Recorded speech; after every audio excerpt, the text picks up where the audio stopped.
let's prove that an is simple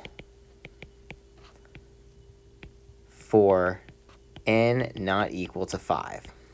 Now, note that A3 is isomorphic to Z3, which is normal in S3.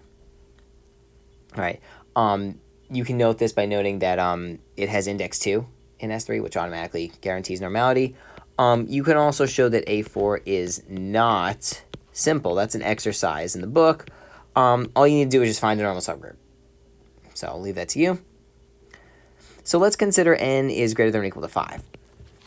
Okay, and we're going to consider a normal subgroup, and we can say it's maybe it's contained in an, maybe it equals an, but we're going to assume that it's not equal to the identity, right? And we show that n, of course, has to equal an. And the way that we do this is we show that n contains a 3 cycle. That's how we do it, right? We use the previous lemma, right? That every element can be written as a product of 3 cycles, and if it contains a 3 cycle, then it's got to be the whole thing, right? So that's what we're doing. So consider all elements of n written as products of disjoint cycles, right? So if you have any cycles with elements in common, keep multiplying them out, simplifying them until you get eventually every element is a product of disjoint cycles within n. So consider sigma, a transposition in n, satisfies 1, some cycle, that's a product, that is within the product of sigma, has length at least 4. Number 2, every cycle, again, within the product of sigma, well, I should just say in sigma, has length at most 3, with some lengths being 3. So at least one cycle has length 3. And then last but not least, every cycle, again, in this product of sigma, has length at most 2. We're working with transpositions, right? So we're just going to go through each of these cases, and they're somewhat similar. So we consider each case and show that n is that n is equal to an. Again, we do this by showing the existence of 3 cycles within a, just even a single 3 cycle in it. Okay, so let's look at case 1. Sigma is in n such that, and I'm going to be generic here, right? I'm going to say that sigma equals 1, 2, 3. We know that we get to at least 4. Maybe we go higher, maybe not. So let R be just the last element of this sort of long cycle that's a part of sigma. And then tau is everything else. But remember, tau does not have these, the numbers 1, 2, 3, 4 up through R, right? Just because they're disjoint, right? And if you're wondering, well, how can we write 1 through R before tau? Remember that they're disjoint. The order of their multiplication doesn't matter. Okay, so what we do is we're going to consider 1, 2, 3, which we know is in an, right? So, since n is normal, we know that 1, 2, 3 times sigma times 1, 2, 3 inverse is in n, right? That's just a property of being a normal subgroup, right? It follows, right, since n is just a subgroup, that sigma inverse times all of this, and by the way, 1, 2, 3 inverse is 1, 3, 2, so you can rewrite it this way if you like, is also in n, right? Again, because n's a subgroup, it's closed under multiplication. Okay? So it turns out when you do all this multiplication out, you get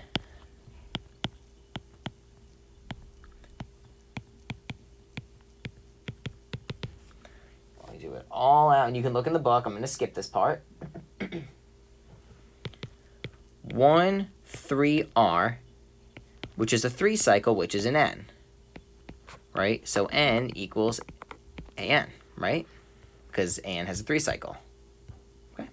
So that's how you show case 1. Case 2 is very similar in terms of what we're going to do, right? We're going to consider another element sigma, going to consider another element on the outside, multiply a bunch of stuff out and get a 3 cycle, right? Same sort of thing. So now we assume that sigma, right, is a product of, well, actually, sorry, I should say we're talking about case 2a first. So first we're going to assume that sigma is a product of 2 disjoint 3 cycles and then a bunch of other stuff, perhaps.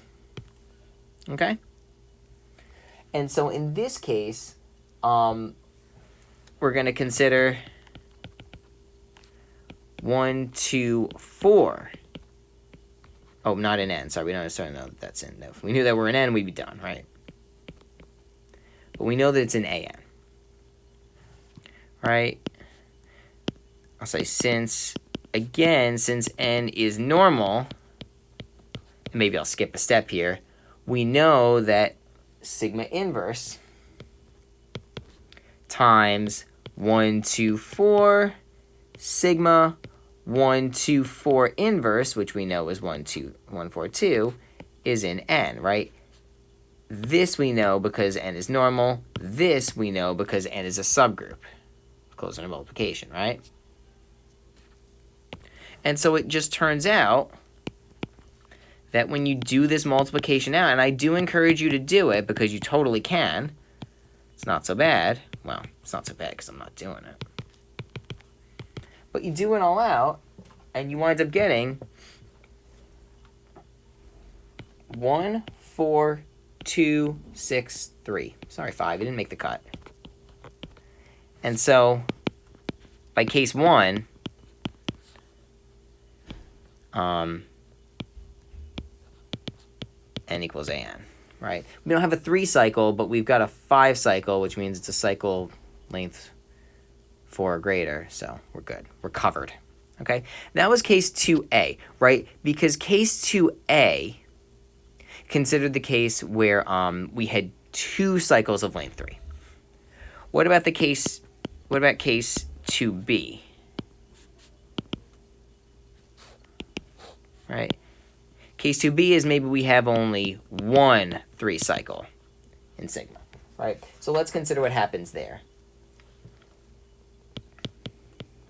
And again, do I really mean 1, 2, 3? I just mean A, B, C generically, but we're just going to call them 1, 2, 3, right? Right? Now, keep in mind, when I'm talking about tau in this case, tau is a product of transpositions. Okay?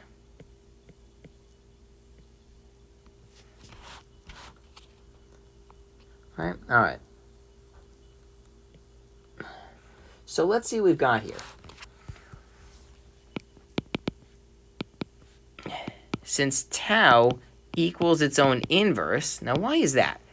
Tau equals its own inverse because transpositions are their own inverse. And because things are disjoint,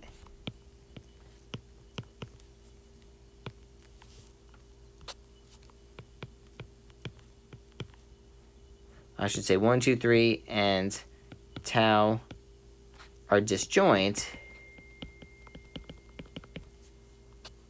Whoop, sorry about that.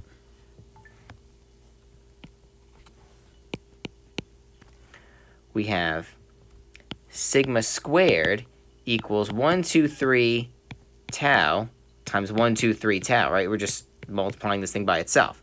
This one we can do the multiplication out because you can switch around. You can switch around the taus, right? We get 1, 2, 3 times tau times 1, 2, 3, right? Because they're disjoint. And that equals 1, 2, 3 squared.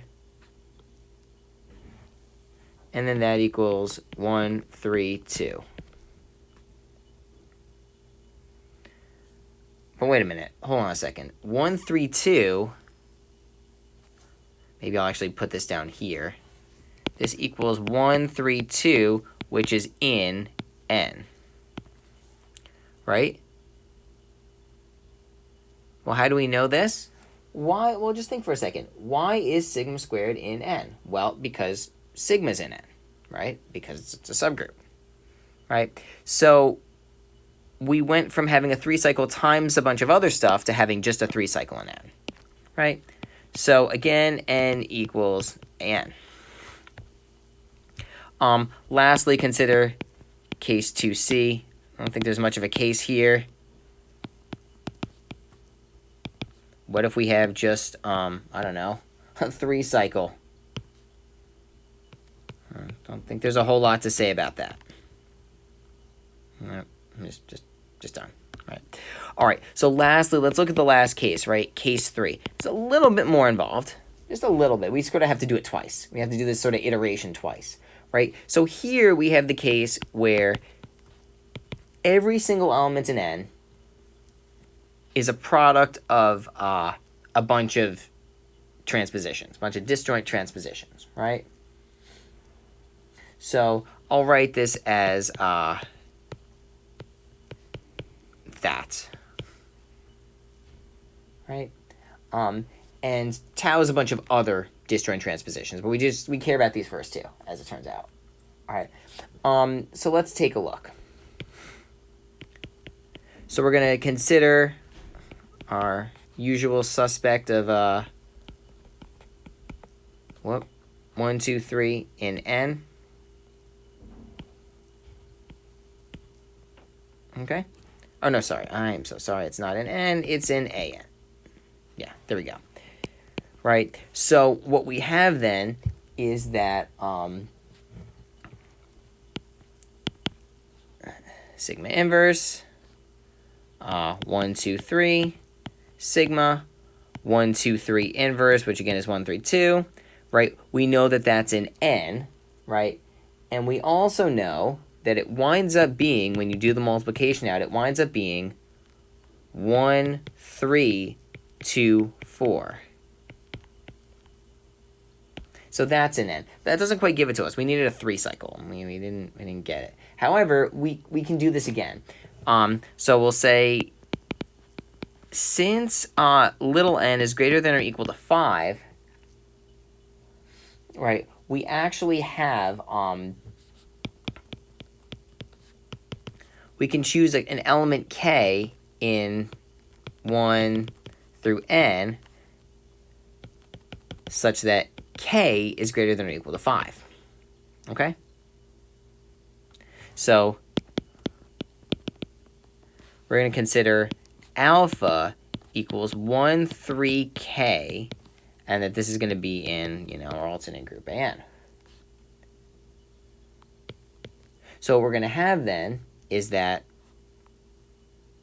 this time we have 1, 3, 2, 4 times, actually, let me back up for a second with this one. So we know that alpha times this guy times alpha inverse is in N, right? For the same reason, N is normal. And then since N is a subgroup, we know that 1, 3, 2, 4 times alpha times 1, 3, 2, 4 times alpha inverse equals, and this isn't so bad to multiply out, but it winds up equaling 1, 3k, and that also winds up being an N. Sorry. Okay, so it's a 3-cycle in N. So again, N equals AN. So no matter what, we always get that a normal subgroup of the alternating group is either the identity or the whole group. Yeah, so that's how you prove it. One quick little corollary of this.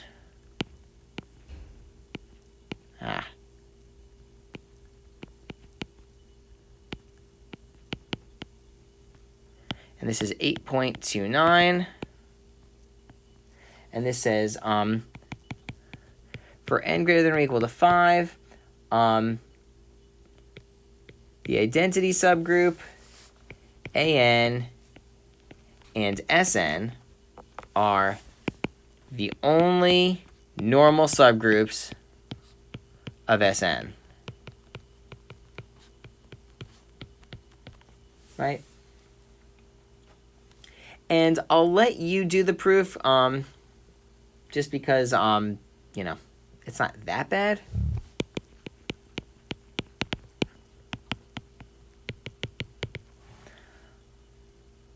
But yeah, that's a nice little fact about it. All right, I will see you.